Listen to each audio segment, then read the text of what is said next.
Hello বেশ, আসসালামু আলাইকুম। আমি আরেকটি মজার রেসিপি নিয়ে হাজির হলাম। আজকে আমার রেসিপিটির নাম হচ্ছে ঝাল পান্তুয়া পিঠা। তো প্রথমে দেখতে পাচ্ছেন একটি বাটিতে আমি ময়দা নিয়ে নিলাম সামান্য পরিমাণ এবং স্বাদ মতো লবণ দিয়ে দিলাম। এরপর আমি পেঁয়াজ কুচি দিলাম, কাঁচামরিচ কুচি দিলাম, গাজর কুচি দিলাম এবং টমেটো কুচি দিলাম। দেখতে পাচ্ছেন 1 চা চামচ ধনিয়া গুঁড়া দিলাম, সামান্য পরিমাণ হলুদের গুঁড়া দিব দেখতে পাচ্ছেন, এবং সামান্য পরিমাণ মরিচের গুঁড়া দিব।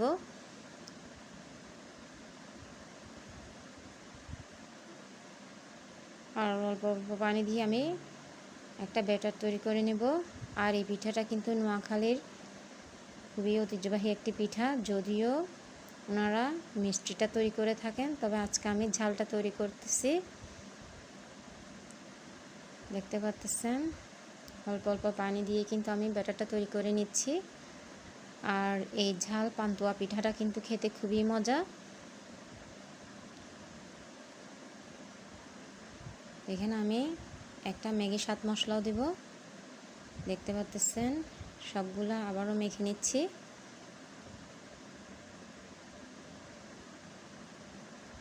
তা আগের থেকে আমি একটি প্যানে তেল গরম করে নিলাম এবং আগের থেকে একটি আমি ডিম ভিজে নিয়েছি দেখতে পাচ্ছেন। আর ডিমটাকে এভাবে করে ব্যাটারটার মধ্যে রেখে উভয় পাশে ব্যাটার লাগিয়ে ভেজে নিতে হবে।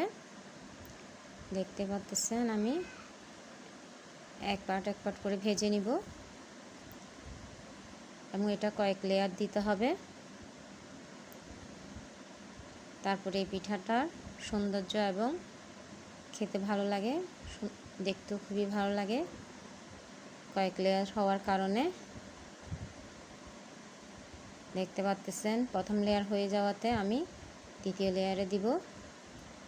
খুবই অসাধারণ এই পিঠাটা, আশা করি আপনাদেরও ভালো লাগবে। অবশ্যই এইভাবে একবার হলেও তৈরি করে দেখবেন এবং কার কেমন লেগেছে অবশ্যই কমেন্টস করে জানাবেন। দেখতে পাচ্ছেন আমি দ্বিতীয়বার লেয়ারটা দিয়ে দিচ্ছি। খুবই মজাদার পিঠা এটা, দেখতে পাচ্ছেন। এভাবে কিন্তু আমি ভেজে নিব।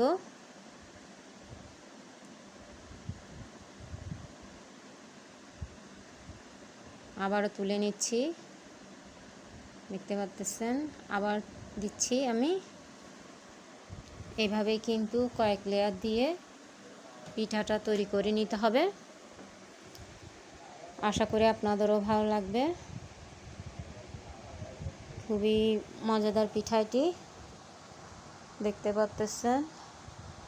আর এভাবেই কিন্তু একটু ক্রিস্পি করে ভেজে নিতে হবে। খুবই লোভনীয় একটি পিঠা,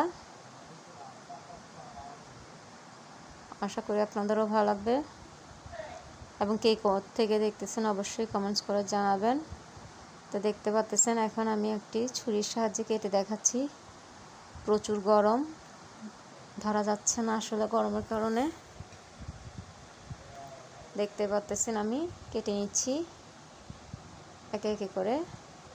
তো যেহেতু আমরা 4 জন, তাই 4 পিস করে কেটে নিব। খুবই গরম, দেখতে পাচ্ছেন। খুবই অসাধারণ পিঠা,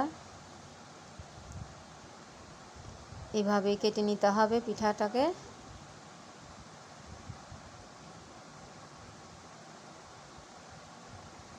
তো দেখতে পাচ্ছেন মাশাআল্লাহ তৈরি হয়ে গেল আমার ঝাল পান্তুয়া পিঠা। আশা করি আপনাদেরও ভালো লাগবে। খুবই লোভনীয় পিঠা একটি। তো দেখার জন্য সবাইকে ধন্যবাদ।